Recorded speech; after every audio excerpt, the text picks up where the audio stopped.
Amen. Le titre du message, c'est le résumé de l'Évangile. Le résumé de l'Évangile, on voit ça dans Romains chapitre 1, les versets 16 à 17 qui nous disent « Car je n'ai pas honte de l'Évangile, c'est une puissance de Dieu par laquelle il sauve tous ceux qui croient, les Juifs en premier lieu et aussi les non-Juifs. En effet, cet Évangile nous révèle en quoi consiste la justice que Dieu accorde. Elle est reçue par la foi et rien que par la foi, comme il est dit dans l'Écriture, le juste vivra par la foi. » Amen. L'Évangile et la foi vont de pair. Ils sont indissociables de quelque manière que ce soit. On ne peut pas croire si on n'a pas la foi. On ne peut pas accepter l'Évangile si on n'a pas la foi. Ça va ensemble. Et lorsqu'on lit les paroles que Jésus a dites dans les Évangiles, ou lorsqu'on obéit à ce que Dieu nous demande, on a besoin de la foi, parce que c'est par la foi. On reçoit le salut par la foi, on est baptisé par la foi, et ensuite de ça, on croit que Jésus revient par la foi, et on croit qu'on va passer l'éternité avec lui par la foi. Tout ça, c'est par la foi. Amen. On ne peut pas plaire à Dieu si on n'a pas la foi. Ça va ensemble. Tullian Tchividjian a dit, j'espère que je le prononce bien, « Seul l'Évangile peut vraiment vous sauver. L'Évangile ne rend pas bons les méchants, il rend vivants les morts. L'Évangile est l'acceptation de Dieu de nous baser sur ce que Christ a fait, pas sur ce que nous pouvons faire. » Amen. C'est ça l'Évangile. C'est un don gratuit de Dieu. En d'autres mots, on peut le traduire de même, c'est un don gratuit de Dieu. C'est un don gratuit. On dit, oui, mais pasteur, c'est un pléonasme. Un don, c'est... Non. C'est un don gratuit, mais ce n'est pas un pléonasme. C'est quelque chose qui nous est donné gratuitement, mais lorsqu'on fait un don à quelqu'un, il nous a coûté quelque chose. Si on fait un cadeau à quelqu'un, on l'a payé. On l'a payé. On a déboursé de l'argent. On a travaillé pour cet argent-là. On a pris cet argent, on l'a payé et on fait le cadeau à quelqu'un. Donc, il y a un coût qui est donné au cadeau. L'Évangile que Christ nous a donné, il n'est pas gratuit. Oh, là, il y en a qui vont dire hey, arrête, là, arrête, là, tu nous fais peur, là. Il y a un coût derrière cela. Et le coût, c'est le sacrifice de Christ. Mais Dieu dit qu'il nous a donné l'Évangile. Il nous l'a donné. Amen. C'est au prix du sacrifice de Christ que nous avons l'Évangile ce matin. Et oui, elle est gratuite. Amen.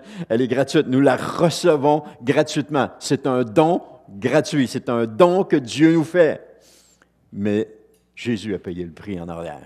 Jésus a payé le prix. Ça il ne faut pas l'oublier. Topographie, basketball et évangile. Un dénommé Jack est allé dans une école de l'Ivy League. Ivy League, je ne savais pas c'était quoi. J'ai fait une petite recherche. L'Ivy League est un groupe de 8 universités privées du nord-est des États-Unis. Elles sont parmi les universités les plus anciennes, c'est-à-dire que 7 d'entre elles, on parlait de 8, c'est ça? 7 d'entre elles ont été fondées par les Britanniques avant l'indépendance des États-Unis en 1776. Et elles sont les plus prestigieuses du pays. Pourtant, et Harvard ne fait pas partie de ces 8-là. Et pourtant, on n'en entend pas beaucoup parler. Mais bref, Jack a été une star de l'équipe de basketball et a obtenu un diplôme en topographie, c'est-à-dire l'étude de la cartographie. Qu'est-ce que le basketball et la topographie ont à voir avec l'Évangile? Bien entendu, rien, ou à peu près rien.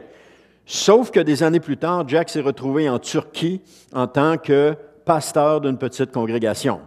Selon la loi de l'État, son église était illégale. Donc, il a pris un emploi d'entraîneur de basketball adjoint semi-professionnel. Et depuis qu'il avait un travail d'entraîneur de basketball, personne ne soupçonnait qu'il était un pasteur illégal dans ce pays-là. Plus tard, je vous le lis là, parce qu'il y a beaucoup de choses. Hein. Plus tard, une organisation missionnaire en Turquie a établi des églises dans des régions accidentées non cartographiées de la Turquie et d'Irak. Devinez qui était disponible pour aider. C'était notre ami Jack. Maintenant, quelles sont les chances que cela se produise? Qu'il étudie la cartographie et qu'il joue au basketball et qu'il puisse un jour se servir de cela ensemble. Voyez-vous, Dieu avait choisi Jack avant le temps. Vous savez, la parole de Dieu dit « Avant que tu sois né, je t'avais choisi ». Amen. C'est une merveilleuse phrase de la part de Dieu. C'est Dieu qui donne ça à Isaïe ou Jérémie, je ne me souviens pas. Jérémie, je pense. Il dit « Avant que tu sois né, je t'avais choisi ». Vous n'êtes pas ici par hasard ce matin. Vous n'êtes pas dans ce lieu par hasard. « Oh, je suis un accident de la chrétienté. Je suis arrivé ici par hasard. » Vous n'êtes pas ici par hasard. Vous êtes ici parce que Dieu vous a choisi chacun de vous. Je suis ici parce que Dieu m'a choisi. Avant que je sois né, avant la fondation du monde, il nous avait choisis. Et vous n'êtes pas ici par hasard parce qu'il vous a choisi, chacun de vous, et vous êtes ici parce que Dieu vous a choisi. Vous êtes quelqu'un d'important. Vous n'êtes pas n'importe qui. Aux yeux de Dieu, vous n'êtes pas un numéro d'assurance sociale. Vous n'êtes pas un numéro de carte d'assurance maladie ou de permis de conduire. Vous êtes une personne importante aux yeux de Dieu. Il vous a choisi. Et oubliez-le jamais. Surtout dans les moments qui sont difficiles. Seigneur, si tu m'as choisi. Amen. Je te remercie que tu m'as choisi. Amen. Il nous a choisis. Et cela avant notre naissance. Mes parents n'étaient même pas mariés que Dieu m'avait déjà choisi. Mes parents n'étaient pas nés que Dieu m'avait déjà choisi. Mes grands-parents n'étaient pas mariés que Dieu m'avait choisi. Mes grands-parents n'étaient pas nés que Dieu m'avait déjà choisi. Mes arrière-grands-parents n'étaient pas nés que Dieu m'avait déjà choisi. Mon premier ancêtre qui est arrivé au Québec n'était pas né que Dieu m'avait déjà choisi. Il me connaissait, il savait que je viendrais à cette époque-ci. Amen.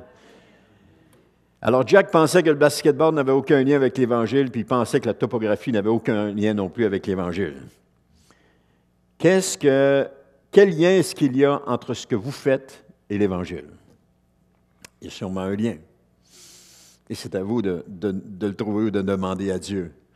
Seigneur, pourquoi je suis ici? Pourquoi je fais ça? C'est quoi le lien entre l'Évangile et moi? Qu'est-ce que tu m'appelles, Seigneur? Amen. Le passage de Romains 1, 16 à 17 est particulièrement intéressant. Il est court, mais il est intéressant. Il est riche et très pertinent pour nous aujourd'hui. Et vous savez, la parole de Dieu, elle est pertinente à toutes les époques. La parole de Dieu, elle est vivante. Et à toutes les époques, elle a parlé à des personnes qui ont cru en Dieu, qui ont cru à sa parole, qui se sont appuyées sur la parole de Dieu. La parole de Dieu leur a parlé à toutes les époques, à tous les siècles qui ont passé avant nous. Et encore aujourd'hui, elle le fait. C'est pas parce que ça a été écrit au début, au premier siècle, et pour le Nouveau Testament, et bien avant pour l'Ancien Testament, que c'est plus d'actualité, contrairement à tous les autres livres qui ont été écrits dans ces époques-là, qui ne sont pas des livres vivants, comme la Bible est vivante, parce que Dieu rend sa parole vivante. Alors, je disais qu'il était riche, puis qu'il est important pour nous aujourd'hui, surtout pour nous qui sommes l'Église des derniers temps. Nous sommes l'Église qui allons voir le retour du Seigneur Jésus. Nous sommes l'Église qui vivons les prophéties qui s'accomplissent les unes après les autres sous nos yeux, dans le temps de Dieu, bien entendu. Et bien que l'Évangile était une puissance au temps de l'apôtre Paul, il est encore aujourd'hui pour nous une puissance de salut pour les pécheurs. Hein? Un pécheur, qu'est-ce qu'un pécheur? On peut se poser la question. Ce sont ceux qui continuent de refuser l'invitation de Dieu à venir à Jésus pour avoir la vie. Ce sont eux qu'on appelle les pécheurs. Ils refusent l'invitation de Dieu parce que Dieu nous appelle, il nous appelle. Il vous a appelé, il m'a appelé, il nous appelle, et il appelle encore des gens qui sont à l'extérieur. Il les appelle à venir à lui. Et les gens ont le choix, comme vous et moi, on avait le choix de dire « Oui, Seigneur, je viens à toi » ou de dire « Non, j'y vais pas ». Et chacun de nous, on a reçu un appel, mais elle est différente. Elle est différente. Elle ne s'est pas produite pareil, elle ne s'est pas produite de la même façon, elle ne s'est pas produite non plus dans le même temps, elle est complètement différente. Mais nous avons tous reçu un appel. Et qu'est-ce que nous avons fait? Nous avons répondu à cet appel. Nous avons dit « Oui, Seigneur, me voici. » Me voici. Dans nos mots, bien entendu, c'était peut-être pas ces mots-là, mais nous avons dit « Oui, Seigneur, me voici. » Et on est venu à Jésus. Qu'est-ce que Jésus a fait? On a confessé nos péchés. Qu'est-ce que Jésus a fait? Il nous a pardonnés. Il nous a pardonnés. Puis à partir du moment où il nous a pardonnés, nous sommes entrés dans la famille de Dieu. Nous sommes devenus des enfants de Dieu. Nous avons été adoptés par le Père. Adoptés au même titre qu'un enfant de la famille. Lorsqu'on adopte un enfant, il fait partie de la famille. Dieu nous a adoptés, on fait partie de la famille. Il y a plusieurs passages qui nous parlent de cela, qui nous démontrent cela. Et aujourd'hui, on fait partie de la famille de Dieu. Nous sommes les enfants de Dieu. Amen. Notre Père, c'est Dieu. Notre Père éternel, c'est Dieu. Notre Papa, c'est Dieu. Jésus est notre frère, parce que Jésus lui-même dit, dans Hébreu, qu'il n'a pas honte d'être appelé notre frère. Il n'a pas honte de cela.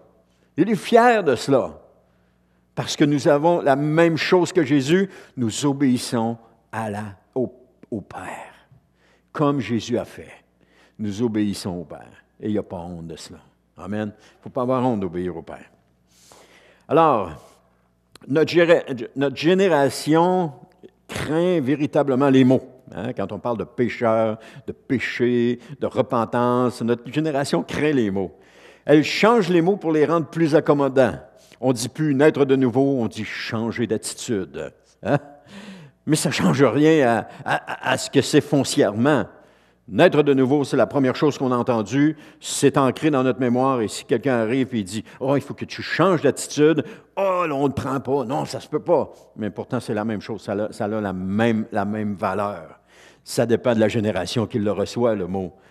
Pour nous, naître de nouveau avait un impact, et pour les gens de cette génération-ci, changer d'attitude a un impact aussi pour eux dans leur vie. Alors, maintenant, bien que tu changes le mot, tu ne changes pas la situation. Un aveugle ou un non-voyant, c'est pareil, il ne voit pas avec ses yeux de toute façon. Une personne handicapée ou une personne à mobilité réduite est tout de même incapable de se déplacer comme la plupart des gens qui n'ont pas de handicap. Donc, mais si nous remplacions le mot pécheur par non-croyant, égaré, coupable, impur, païen, dévoyé, ça ne change rien à l'état de la personne. Elle est perdue. Elle est perdue, elle a besoin de Jésus. Elle a besoin de venir à Jésus, elle a besoin de venir à Dieu. Parce que si elle ne vient pas à Jésus, elle est condamnée. Je vais en parler tantôt. Ça ne change rien à l'état de cette personne parce qu'elle continue d'être en rébellion avec Dieu. Le mot rébellion n'est pas toujours accompagné de violence comme nous le concevons. Hein? Quelqu'un est en rébellion, il est fâché, il sort les armes, puis il vient se battre. Non. Le simple fait de refuser d'obéir à Dieu fait en sorte que la personne est en rébellion. Le simple fait de ne pas obéir à Dieu fait en sorte qu'on est en rébellion. C'est simple comme ça. Le diable est en rébellion parce qu'il n'a pas obéi à Dieu. Sa désobéissance est une rébellion contre la volonté de Dieu. Lorsque Dieu appelle quelqu'un et que ce quelqu'un ne répond pas à son appel, il est en rébellion avec Dieu. On ne parle pas d'un état de violence, on ne parle pas de quelque chose qui va difficile, là, mais on parle juste de rébellion, de ne pas être en obéissance à Dieu. La Bible nous apprend que Satan s'est rebellé contre Dieu en voulant prendre sa place. Satan a dit, un jour, je vais m'asseoir sur le trône de Dieu. Aujourd'hui, il vit dans la désobéissance et refuse de se repentir. Qu'est-ce que ça ferait si le diable se repentirait? Je vous laisse répondre personnellement à cette question-là. Donc, il y a donc une condamnation qui est émise contre la personne du diable. Une condamnation qui est émise. De même, une personne qui refuse d'obéir à Dieu par choix ou ignorance, il y a une condamnation qui est émise sur sa tête. Et quelqu'un va dire, oui, mais c'est par ignorance. Dieu connaît toutes choses. Dieu sait toutes choses. Pour nous, ça peut sembler de l'ignorance, mais Dieu nous appelle tous. Il nous appelle tous. Tous les hommes à l'extérieur, toutes les femmes à l'extérieur ont un jour ou l'autre été confrontés à l'appel de Dieu dans leur vie. Et ils ont eu à répondre oui, oui Seigneur ou non Seigneur. Tous sans exception. Parce qu'à un moment donné, je me posais la question, je me disais, oui, mais Seigneur, c'est pas juste. Une personne va vivre jusqu'à 80 ans et un autre est emporté à l'âge de 25 ans dans un accident de la route, par exemple. C'est pas juste parce qu'ils n'ont pas eu le même temps pour changer d'attitude, pour t'entendre et puis se convertir. Mais le Seigneur me faisait comprendre que non, c'est pas injuste. C'est pas injuste, c'est que chacun d'eux, qui a vécu jusqu'à 80 ou qui a vécu jusqu'à 25 ans, a eu un jour ou l'autre une invitation de la part de Dieu à venir à lui. Et s'il a refusé, il a refusé. On regarde ça des fois avec nos yeux humains, mais ce n'est pas avec nos yeux humains qu'on doit regarder ça. C'est le Seigneur qui regarde ça, c'est lui qui juge de cela. Hein? Amen. De même, une personne qui refuse d'obéir à Dieu par choix ou ignorance a une condamnation qui est émise sur elle. Comme une personne qui a fait un méfait au pays puis qui s'est enfuie dans un autre pays. Il y a une condamnation qui est émise contre cette personne-là. Et si cette personne-là est dans un pays où est-ce qu'il n'y a pas de traité d'extradition, eh bien, la condamnation reste valide sur cette personne jusqu'à ce qu'un jour, peut-être, il rentre au pays. Et puis là, ils vont dire, « Oh, mais mon ami, quand même, ça ferait 50 ans que tu es parti. » La condamnation va toujours être dans ton dossier. Puis elle va dire, « Oh, mon ami, viens ici, on a quelque chose à se parler ensemble. » C'est un peu ça. Tandis que s'il y a un traité d'extradition entre les deux pays, bien, s'il y a une condamnation qui est émise, la personne va être envoyée dans son pays d'origine pour être jugée. Donc, c'est la même chose avec Dieu. Lorsque nous sommes nés dans le péché, parce que la parole de Dieu nous dit que tous sont pécheurs, sont privés de la gloire de Dieu. On est nés dans le péché, et ceci fait qu'il y a une condamnation sur notre tête. On peut vivre toute notre vie avec cette condamnation sur notre tête, mais un jour, on va devoir passer devant le juge éternel pour rendre compte de notre vie. Et ça nous dit que par tes paroles, tu seras jugé, et par tes paroles, tu seras condamné. Alors, on va devoir rendre compte. Il y a une condamnation, il y a un acte de condamnation qui est sur nous. Et tant aussi longtemps que la personne ne s'est pas repentie, il y a toujours cet acte de condamnation sur elle. Toujours. Elle peut vivre sa vie comme ça. Elle peut vivre toute sa vie comme ça. Mais cet acte de condamnation est là et il ne sera pas effacé. Le seul moyen d'effacer cet acte de condamnation-là, c'est de dire, Seigneur Jésus, je te demande pardon pour ma vie passée. Je te demande pardon pour mes péchés. Et je te prie, Seigneur, reçois-moi dans ta présence. Et là, à partir de ce moment-là, Dieu pardonne. Qu'importe comment c'est formulé, ça peut être formulé avec vos paroles, qu'importe. Et là, à partir de ce moment-là, Dieu efface l'acte de condamnation. Crois au Seigneur Jésus, tu seras sauvé, nous dit l'apôtre Paul. Et si on croit au Seigneur Jésus, l'acte de condamnation est effacé. Pourquoi? Parce que Christ a pris cet acte de condamnation sur son dos et il en a payé le prix à notre place. L'Évangile est la bonne nouvelle que cette condamnation peut être effacée. C'est ça l'Évangile. La bonne nouvelle que la condamnation peut être effacée. Pour cela, la personne va avoir besoin de demander pardon pour son refus passé d'obéir. Et je l'ai dit, hein, Jésus paye le prix. Amen. Romains, chapitre 1, verset 16. « Car je n'ai pas honte de l'Évangile, c'est la puissance de Dieu par laquelle il sauve tous ceux qui croient, les Juifs en premier lieu et aussi les non-Juifs. » Le désir de l'apôtre Paul d'évangéliser venait du fait qu'il avait beaucoup d'estime pour la bonne nouvelle. Il avait été lui-même délivré du péché. Vous savez comment ça s'est passé avec l'apôtre Paul. L'apôtre Paul est allé voir le grand prêtre. Bien, premièrement, l'apôtre Paul persécutait l'Église. Il voulait faire arrêter tous les membres de l'Église. Et même le jour où est-ce que Étienne a été lapidé, Paul tenait les vêtements de ceux qui lui lançaient des pierres. Donc, il était vraiment impliqué là-dedans. Et là, il est allé voir, après le meurtre d'Étienne, il est allé voir le grand prêtre, puis il dit, donne-moi des lettres, je vais aller à Damas, et puis il dit, je vais aller chercher les chrétiens qui sont là-bas, puis je vais les ramener, puis on va les sortir de leur maison, puis je vais les ramener. Et c'est sur cette route-là, en s'en allant vers Damas, qui était décidé de le faire, que Jésus lui est apparu puis qu'il lui a parlé. Et c'est la même chose avec nous. Sur notre route, à un moment donné, Jésus nous est apparu puis il dit, « Oh, un instant, maintenant, il faut que tu me considères. » Et Paul, ça s'est passé de même, il a entendu une voix, Jésus lui a parlé, il a entendu une voix, mais nous avons entendu aussi une voix. Et cette voix, c'était celle de Jésus qui nous appelait à venir à lui. On ne l'a pas entendu peut-être de la même façon, mais nous avons entendu cette voix où Jésus nous appelait à venir à lui.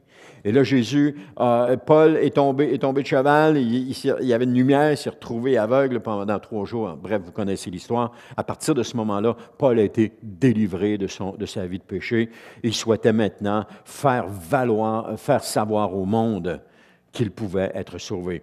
Premièrement, à ceux de sa nation, les Juifs, et plus tard aux non-Juifs qui sont dans le monde. Il va dire dans Romains, à un moment donné, il parle de l'olivier sauvage qui a été greffé à l'olivier cultivé. Il parle de l'olivier sauvage, c'est nous, les branches de l'olivier sauvage, c'est nous, et nous avons été greffés à l'olivier cultivé parce que les branches de l'olivier cultivé ont été enlevées et ont été remplacées par les branches de l'olivier sauvage qui nous a placés sur l'olivier cultivé. Nous sommes sur l'olivier. Alors, nous avons part aux mêmes promesses, on l'a déjà dit dans le passé, on a part aux mêmes promesses que les Juifs. Et parce qu'on fait partie maintenant de cette lignée-là qui appartient à Jésus.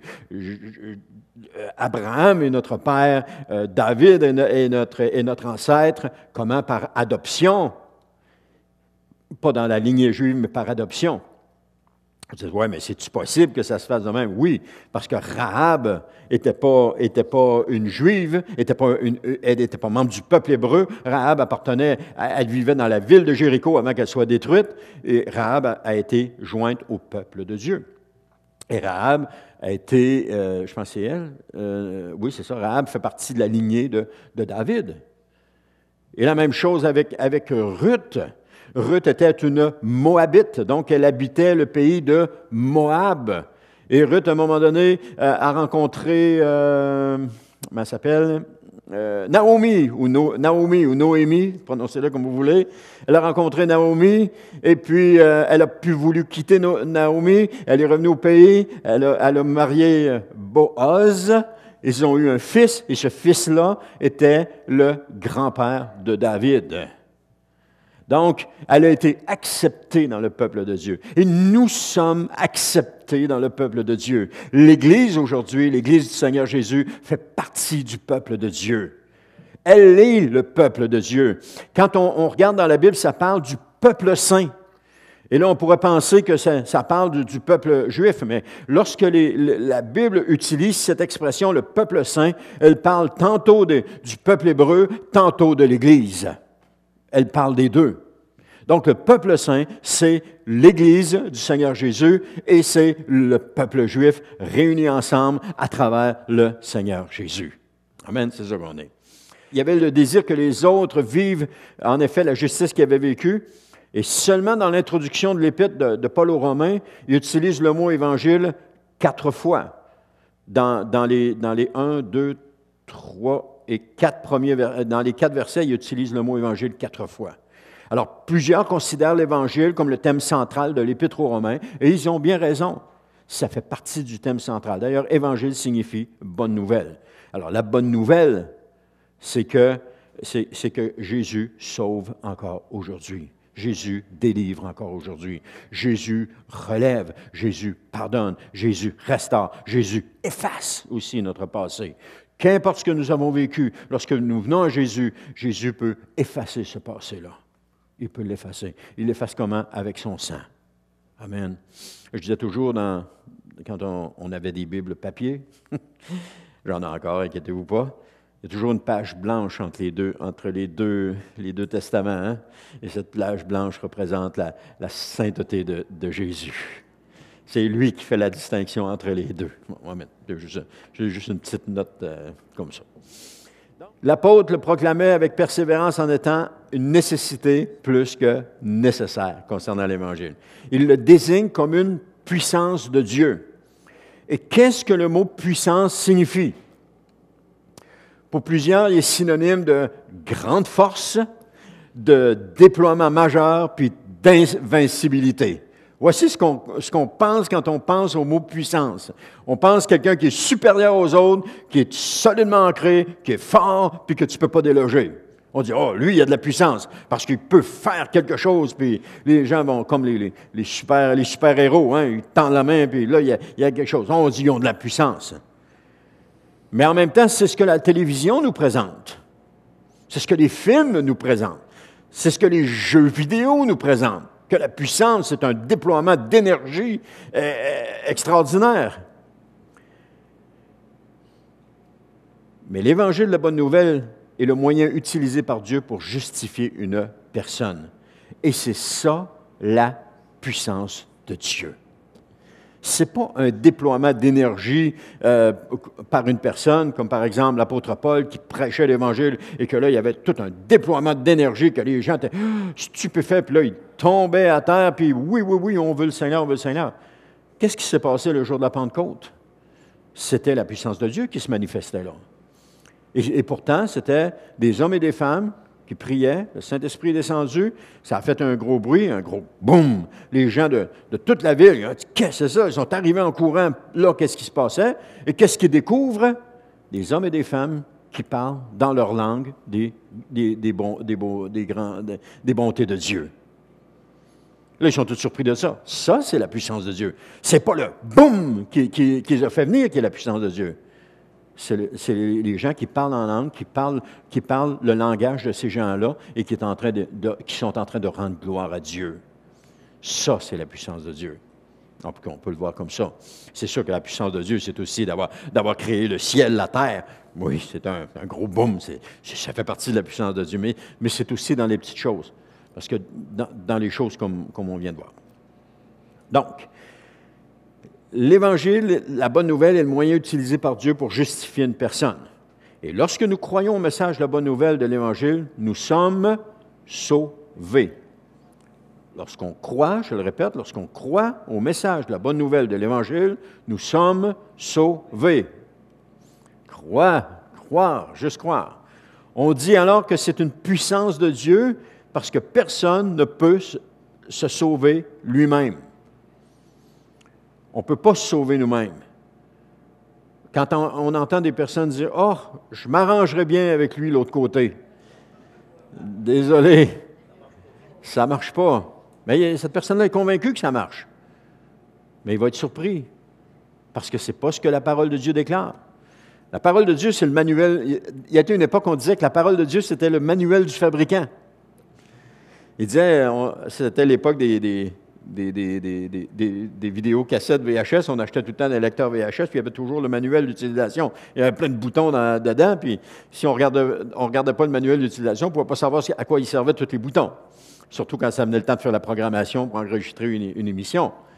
Et ça, on disait qu'on avait besoin du manuel du fabricant, et que la Bible est le manuel du fabricant, parce qu'elle nous donne tout ce qu'on a de besoin pour vivre. Et s'il y a quelque chose qu'on ne comprend pas, on a juste à regarder dans la Bible et Dieu va nous le montrer. C'est un gros manuel de fabricant, il est épais, mais on est des créatures complexes. On est des créatures multitâches. On est des créatures avec différentes options, puis qui sont toutes différentes les unes des autres. Donc, ça prend un manuel qui est épais. Amen. Ou encore, une personne ne peut pas en sauver une autre. La seule personne qui peut nous sauver, c'est la personne du Seigneur Jésus. Michel ne peut pas mourir à ma place pour me sauver. Ah, Denis, pasteur Denis, je t'aime beaucoup, je vais aller me sacrifier à ta place pour que tu sois sauvé. Il ne peut pas. Fais pas ça. Fais pas. Si c'était ton projet, fais pas ça. Parce que c'est l'œuvre du Saint-Esprit qui s'opère à l'intérieur de la personne. Le Saint-Esprit qui nous appelle. Combien de fois, je parle aux chrétiens ce matin, combien de fois vous avez senti l'appel de Dieu dans votre vie avant de répondre « Oui, Seigneur » ? Plusieurs fois. Et il vous a tendu la main plusieurs fois. Et il a mis des gens sur votre route. Il a mis des gens qui vous ont parlé des choses, qui vous ont dit des choses. Il a fait toutes sortes de choses. En tout cas, ça a été le cas pour moi. Mais à un moment donné, vous avez répondu « Oui, Seigneur ». Vous auriez pu ne pas répondre à ça. Vous auriez pu passer par-dessus. Ça, je parle à des personnes qui sont nées, qui étaient pas que leurs parents n'étaient pas au Seigneur avant de naître de nouveau. Même ceux que leurs parents étaient au Seigneur ont dû prendre une décision. La foi de leurs parents ne les sauvait pas. Ils ont dû prendre une décision. Nos enfants ont dû prendre une décision pour eux. Je me souviens d'une fois où est-ce qu'on est allé voir, il y avait un chapiteau qui était installé, il y avait un prédicateur qui était là, on a amené les enfants là, puis quand on est revenu de là, dans l'auto, mon fils et ma fille, les deux plus vieux, ont demandé s'ils pouvaient accepter Jésus. Le Saint-Esprit avait parlé dans leur cœur. Ils étaient jeunes. On a fait la prière de repentance avec eux. Ils l'ont refait plus tard. Mais cette fois-là, ça venait de leur cœur, ça venait d'eux. Ce n'est pas nous autres qui les avaient forcés. Ah, faut que tu te repentes, faut que tu te repentes, faut que tu te repentes, puis là, on tord les bras. Non, non, on laissait le Seigneur agir. Ma mère, je pensais que c'était impossible de sauver ma mère. Jusqu'au jour où est-ce que il y a une pièce de théâtre, notre pasteur fait l'appel à la fin de la pièce de théâtre, parce que ma fille l'avait invité à venir voir la pièce de théâtre, et à la fin, elle s'avance, elle demande au Seigneur Jésus d'entrer dans son cœur. Je pensais que c'était impossible. J'avais dit à ma femme, ma mère, elle ne viendra jamais au Seigneur. Vous savez quoi? Le Seigneur m'a rappelé cela cette semaine. Pas cette semaine, à matin, il me rappelait cela en me disant, ni par puissance, ni par force, mais par mon esprit. Combien de fois on a essayé, avec nos propres forces, de la convaincre? Oh, combien de fois? À toutes les fois que qu'on a eu nos enfants qui sont nés, on les a invités parce qu'on les faisait consacrer à l'Église. C'était consacré, on présente les enfants au Seigneur à l'Assemblée, et puis on fait prier pour eux, puis qu'ils soient acceptés dans l'Assemblée. Et on le fait, puis on invitait nos parents, ils étaient tout le temps là. Et jamais, jamais, jamais, elle a fait rien. Mon père avait commencé à fréquenter l'Église, et puis ma mère, il fallait qu'elle aille à la messe. Et là, c'était « Viens me reconduire à la messe ». Puis là, au début, c'était le samedi soir. Fait que mon père allait la reconduire, elle ne conduisait pas. Et puis là, le dimanche matin, mon père, il pouvait venir à l'église, il n'y avait pas de problème. Mais à un moment donné, elle a décidé qu'elle venait à la messe le dimanche matin. Fait que là, mon père ne pouvait plus venir à l'église le dimanche matin. Ah, ça a été toute une histoire jusqu'au jour où est-ce qu'elle s'est avancée et elle a accepté le Seigneur Jésus. Dieu est extraordinaire. Il a révélé sa puissance. Hein? Comment est-ce qu'il l'a fait avec toi, Mario? Hein? Comment est-ce que Dieu a travaillé avec toi? C'est extraordinaire. Le témoignage de Mario, le témoignage de ma sœur qui est assise derrière, le témoignage de chacun, de Monique. Le témoignage de chacun, c'est extraordinaire. Comment est-ce que Dieu a travaillé? Comment est-ce qu'il nous a appelés? Comment est-ce qu'il nous a façonnés à venir à lui? Puis comment est-ce qu'on a dit oui à un moment donné? Parce que ça, c'est l'œuvre du Saint-Esprit qui s'opère à l'intérieur de la personne. Et en autant que la personne accepte de coopérer avec Dieu pour sa délivrance, oh, tu es en train de dire, pasteur, que je dois faire quelque chose pour être sauvé? Oui. Te repentir de ton péché. Quand on dit, oh, tu n'as pas rien à faire, non, je dois me repentir de mon péché. Et comment je fais ça? Je me construis une maison, une hutte, puis je couche dedans pendant une semaine, et puis je ne vois pas personne pendant une semaine, puis là, Dieu va me pardonner de mon péché. Je caricature. Non. Je fais juste demander, Seigneur Jésus, pardonne-moi. Et Seigneur Jésus, pardonne. Tout simplement. Alors oui, je dois coopérer avec Dieu pour ma délivrance. Parce que Dieu m'invite, puis je dis, oui, Seigneur, je vais être là. Oui, Seigneur, je viens. Je coopère avec Dieu. Non. Alors, Paul va dire dans Romains 8, 11, « Et si l'esprit de celui qui a ressuscité Jésus habite en vous, celui qui a ressuscité Christ rendra aussi la vie à votre corps mortel par son esprit qui habite en vous. » L'esprit de Dieu et la puissance de Dieu pour convaincre au sujet du péché, de la justice et du jugement. Alors, l'Évangile est pour tous et non pas pour un club sélect. Oh, les élus de Dieu, un club sélect. Juste quelques-uns qui sont sauvés. Les autres, non. Non, l'Évangile est pour tous. Tout le monde. Qu'importe votre nationalité, qu'importe votre race, qu'importe votre rang social, qu'importe votre éducation, qu'importe votre métier, qu'importe votre vie passée, l'Évangile est pour tous. Paul dit que l'Évangile est pour le Juif premièrement. Alors pourquoi? Parce que les Juifs étaient le peuple choisi de Dieu. On voit ça dans Romains 11, 1. Ils étaient les gardiens de la révélation de Dieu. Ils sont les gardiens de la révélation de Dieu. Romains 3, 2. Le peuple de qui Jésus devait naître. Romains 9, 5. Et Jésus fut envoyé vers qui? Vers les Juifs dans Matthieu 15, 24. Il le dit lui-même. Et Jésus envoya ses disciples en mission seulement vers les Juifs. Allez seulement vers les brebis perdues d'Israël dans Matthieu 10, 5. Paul a fait la même chose. Lorsqu'il a commencé à annoncer son évangile, il a commencé avec les Juifs. Pierre, lorsqu'il a parlé, la première fois qu'il a parlé de son discours, il le fait aux Juifs. Mais à un moment donné, Dieu a appelé Pierre à aller rencontrer Corneille. Bon, Pierre, il était nerveux, parce que quand des soldats venaient frapper à ta porte, puis qu'ils disaient « on veut voir un tel », c'était généralement parce que tu allais passer un mauvais quart d'heure. Et là, Pierre était nerveux, mais Dieu l'avait rassuré. Pierre, il y a 3 hommes qui sont en bas, ils viennent te chercher, pars avec eux, pars avec eux. Alors, quand les 3 hommes sont venus, ils ont dit, oui, y a-t-il un certain Pierre ici? Il dit, oui, c'est moi que vous cherchez. Et là, ils ont dit, oui, notre Corneille veut te voir. Et puis, notre maître Corneille veut te voir. Et puis, il dit, rentrez, passez la nuit ici. Ils ont dû avoir une nuit extraordinaire. Ils ont dû avoir une soirée extraordinaire à parler de toutes sortes de choses. Et puis le lendemain, Pierre est parti avec eux, il est arrivé chez Corneille. La première fois que Pierre entre dans une maison où est-ce que la religion juive lui interdit d'entrer dans une maison païenne, Pierre entre dans une maison païenne et l'Esprit de Dieu tombe sur ces gens-là et ils sont nés de nouveau à ce moment-là, ils sont remplis du Saint-Esprit. Alors, Pierre avait commencé là. Paul avait commencé aussi avec les Juifs, puis ensuite de ça, il s'est tourné vers les Grecs. Amen. Aujourd'hui, l'Évangile se doit d'être annoncé à toute la population de la terre. Et nous avons les moyens aujourd'hui d'annoncer l'Évangile à toute la population de la terre. Il y a seulement quelques peuplades qui n'ont pas accès à Internet ou des choses de même.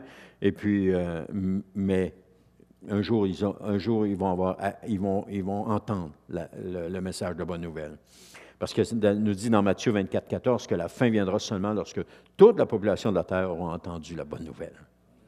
Donc, avec les moyens technologiques qu'on a, la population de la Terre, toute la population de la Terre entend la bonne nouvelle. Saviez-vous que le dimanche, pendant 24 heures, Dieu est célébré pendant 24 heures? Il est loué par des millions de personnes pendant 24 heures. Il est adoré. Et que la parole de Dieu, elle est prêchée à des millions de personnes pendant 24 heures. Si on commence, la Chine sont rendus demain, hein? Les autres sont déjà rendus demain. Ils sont rendus demain matin, là, je ne sais pas trop, là, mais ils sont déjà rendus demain. Fait que, eux autres, on passe ça. Et à mesure que la terre tourne, que le soleil se lève, les peuples commencent à louer et à adorer Dieu le dimanche pendant toute la journée. Et finalement, jusqu'à nous qui sommes, je pense que c'est-tu, je ne sais pas, en tout cas, ça va dans le bout. Ça doit aller en Alaska. Ça doit être les derniers, c'est en Alaska, ça se peut-tu? Parce que le Japon était avant nous, ça doit être pas mal ça. Il y a 12 heures avec le Japon? Il aurait fallu regarder sur une carte. Mais c'est pour dire que pendant toute la journée du dimanche, Dieu est célébré par l'Église. C'est extraordinaire. Et puis il l'est toute la journée du samedi par les Juifs qui font le sabbat puis qui célèbrent Dieu. Amen. Romains 1, 17 nous dit, en effet, cet évangile nous révèle en quoi consiste la justice que Dieu accorde. Elle est reçue par la foi, et rien que par la foi, comme il est dit dans l'Écriture, le juste vivra par la foi. Paul nous dit que l'Évangile nous révèle en quoi consiste la justice de Dieu. La justice de Dieu, en quoi est-ce qu'elle consiste? Maintenant, comment reçoit-on l'Évangile, cet Évangile? Elle est reçue par la foi et rien que par la foi. C'est tout. C'est aussi facile que cela. C'est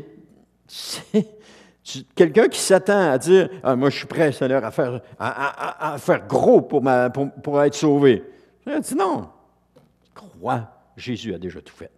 Jésus a déjà tout payé.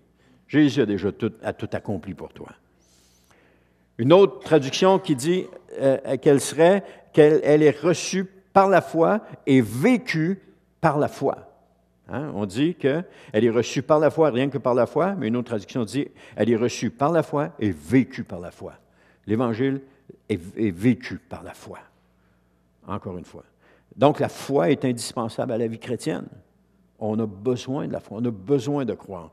Et la foi est une façon de posséder ce qu'on espère, c'est un moyen d'être sûr des réalités qu'on ne voit pas.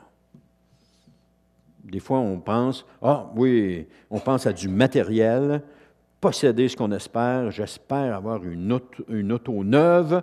Alors, je crois que je vais avoir une auto neuve. C'est une réalité que je ne vois pas encore dans ma vie.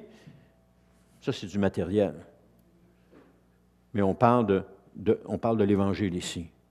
Que la foi, l'Évangile, ou encore on parle de la vie éternelle. Posséder la vie éternelle, c'est quelque chose qu'on ne voit pas. Mais on est sûr de cette réalité-là. On la reçoit par la foi. Tout simplement. On la croit par la foi. On le reçoit par la foi. La foi, c'est de croire sans voir, nous dit Jean 20, 29. Puis Hébreux 11, 6 nous dit, sans la foi, il est impossible d'être agréable à Dieu. Amen. Alors, tout le monde va pousser un soupir de soulagement. Je termine avec ceci. La foi est indispensable à la vie chrétienne parce qu'elle est la base de tout. Elle est la base de tout. Qu'est-ce qui fait que nous nous réunissons le dimanche matin pour louer le Seigneur? C'est la foi. On loue le Seigneur, on vient au Seigneur, c'est par la foi qu'on vient. On vient le chanter, c'est par la foi qu'on vient chanter. Amen, on vient l'adorer. Elle est une confiance absolue en Dieu puis dans ce qu'il dit. Lorsque Dieu nous parle. Quelqu'un dit, « Oh, je n'entends pas la voix de Dieu. » Lis la Bible. Commence à lire la Bible et tu vas l'entendre, Dieu, te parler. Commence à la lire. Et c'est pour ça qu'on reçoit l'Évangile par la foi, puis rien que par la foi. Au temps de l'Ancien Testament, un prophète du nom d'Habakkuk écrivait, aux environs de 609 avant Jésus-Christ, « Le juste vivra grâce à sa foi. » Et une autre traduction, qui est bonne aussi, « Le juste vivra par sa fidélité. » La fidélité à Dieu. Le juste vivra par sa fidélité. Cela fait beaucoup plus de sens pour nous aujourd'hui, parce qu'on veut rester fidèle à Dieu, être fidèle à lui. Amen. Toutes les femmes et les hommes de Dieu de l'Ancien Testament ont tous démontré foi et fidélité envers Dieu. Ils n'ont jamais abandonné lorsque c'était difficile. Ils ont mené des combats, et cela même s'ils risquaient d'y laisser leur vie. Ils avaient une foi et une fidélité envers Dieu qui transcendait leur existence, qui allait au-delà de ce qu'ils étaient. Ils ont cru la parole de Dieu dans les moments les plus difficiles. Agar, qui était la mère d'Ismaël, parce que sa maîtresse, Sarah, lui faisait la vie dure, elle s'est enfuie. Et là, elle pensait bien que elle a mis son fils à quelque part parce qu'elle se disait qu'il allait mourir et qu'elle s'est éloignée pour ne pas le voir mourir. Et là, il y a un ange qui lui est apparu puis qui lui a dit, « Retourne chez ta maîtresse. » Vous imaginez? Elle est persécutée. Mais Dieu a donné une promesse à Agar cette fois-là, à propos d'Ismaël. Il lui a donné une promesse. Qu'est-ce qu'Agar a fait? Elle est retournée chez sa maîtresse. Elle a obéi. Ce n'était pas quelque chose de facile que Dieu lui demandait. Parce qu'elle s'était enfuie, parce que l'autre la tourmentait, l'autre lui menait la vie dure, et Dieu lui dit, retourne là. Oh, c'est pas évident. Ils ont cru la parole de Dieu dans les moments les plus difficiles. Ils sont restés fidèles, quoi que cela n'en coûte. Les chrétiens du premier siècle ont été faits prisonniers, ils ont été envoyés dans les colisées pour être dévorés par les lions. Et ils y ont été. Ils ont cru en la parole de Dieu, qui disait que Dieu allait qu'ils avaient la vie éternelle. Ils ont cru la parole de Dieu. Ils sont vraiment des modèles pour nous aujourd'hui, ces gens-là. Alors que Thomas manifestait son incrédulité face à la résurrection de Jésus, Jésus apparaît à Thomas, il confronte Thomas, puis il lui dit, « Thomas, tu ne crois pas? mets ton doigt dans mes trous, puis mets ta main dans mon côté. Après cette rencontre, Thomas a véritablement cru. Nous, on n'a pas d'excuse pour ne pas croire, parce que nous avons la parole de Dieu. Et la parole de Dieu, c'est la vérité. Prenons la parole de Dieu. Challengeons la parole de Dieu. Parlons à Dieu, puis mettons la parole de Dieu au défi. Et vous allez voir que Dieu va répondre à sa parole. Pas nos caprices, bien entendu, mais il va répondre à sa parole. La foi est indispensable pour le croyant et sa vie en l'Évangile est entièrement appuyée sur la foi. Le juste, celui qui est justifié, va vivre par la foi. Toute notre vie, elle est basée sur le principe de la foi. On est ici, c'est par la foi. On adore le Seigneur Jésus qu'on n'a pas vu, c'est par la foi. On loue le Père qu'on n'a pas vu, c'est par la foi. On lit la parole qu'on croit, c'est par la foi. On sait qu'un jour Jésus va revenir, c'est par la foi. On sait qu'un jour on va passer l'éternité avec Dieu, c'est par la foi. On sait que Jésus est mort sur la croix, on ne l'a pas vu, mais nous le croyons, c'est par la foi. C'est un fait avéré. La parole de Dieu nous dit qu'il est apparu à plus de 500 personnes. Ce sont tous des personnes qui ont témoigné à ce moment-là que Jésus est véritablement vivant. Même si les grands prêtres de l'époque disaient « Non, les disciples ont enlevé le corps. » Ils ont soudoyé des soldats pour répandre ce mensonge-là que Jésus, ils ont soudoyé ça. Il y a encore du monde qui croit aujourd'hui que Jésus est jamais ressuscité. Il y a encore du monde qui croit que Jésus n'était pas le Fils de Dieu. Il y a encore du monde qui croit que Jésus est seulement un prophète qui est venu dans le monde comme tous les autres, mais qui n'était pas le Fils de Dieu, qui n'était pas Dieu, qui n'était pas homme, 100% homme et 100% Dieu. Il y a des gens qui croient encore ça. Pourtant, la parole de Dieu nous dit le contraire. Mais ils préfèrent ne pas croire la parole de Dieu, ils préfèrent croire les sornettes des gens qui racontent ces choses-là. Le juste sera justifié par la foi. Il vivra la puissance de l'Évangile dans sa vie. Il demeurera fidèle à son Dieu, et cela malgré les difficultés. Combien ont abandonné le Seigneur lorsqu'ils étaient dans des difficultés? Combien se sont détournés de Dieu lorsqu'ils étaient dans des difficultés? Combien le font encore aujourd'hui? Le juste n'est pas quelqu'un qui abandonne. Il est conscient de tout ce que Jésus a fait pour lui. Et Jésus ne voudrait pas offenser, et jamais il voudra offenser son Seigneur en l'abandonnant. Je me souviens,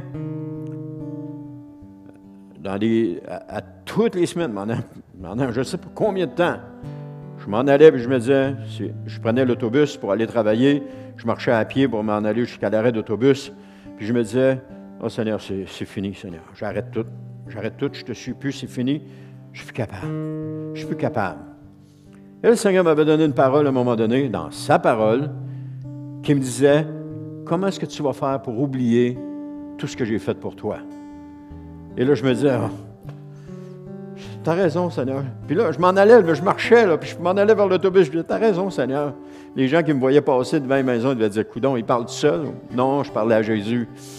Et je disais, « T'as raison, Seigneur. Comment je vais faire pour oublier tout ce que tu as fait pour moi? » Et là, ça me recrinquait jusqu'à la semaine d'après, où encore une fois, je retombais encore là-dedans, puis je disais, « Oh Seigneur, c'est fini, j'arrête tout, j'abandonne tout, je lâche tout. » Et le Seigneur disait, « Comment tu vas faire pour oublier tout ce que j'ai fait pour toi? » « Ah, tu as raison, Seigneur. Je ne pourrais pas oublier tout ce que tu as fait pour moi. » Puis là, je m'énumérais tout ce que Dieu avait fait pour moi, et là, je relevais. La semaine d'après, encore la même chose. Ça a duré des semaines, des mois, et c'était un combat. C'était un combat que je menais. Et Dieu m'avait donné une parole pour combattre, pour vaincre avec ce combat-là. Est-ce que vous avez cru en l'Évangile de Jésus? Alors, ceux qui ont cru dans l'Évangile de Jésus le démontrent par leur foi et leur fidélité. Amen. On va terminer avec un dernier chant, puis après ça, je vais faire la prière.